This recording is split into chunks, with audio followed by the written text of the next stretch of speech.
Babai 2 vjeçar i flet pas sulmit vdekjeprurës nga qeni Pitbull.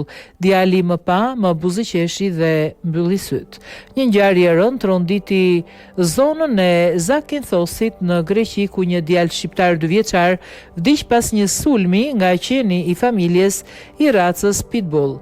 Babai shqiptar i voglushit ka folur për mediat greke dhe ka zbuluar se si ndodhi ngjarja tragjike.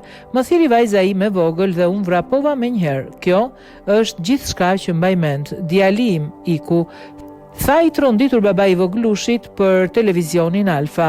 Sipas informacioneve të transmetuara nga RT, çifti që ka edhe 2 fëmijë të tjerë ishte larguar për të bler furnizime për shtëpinë dhe kur u kthyen pak pas mesditës, djali i vogël humbi vëmendjen e prindërve dhe ju afrua pemës ku ishte lidhur Pitbulli, i cili e sulmoi duke i shkaktuar lëndime të rënda.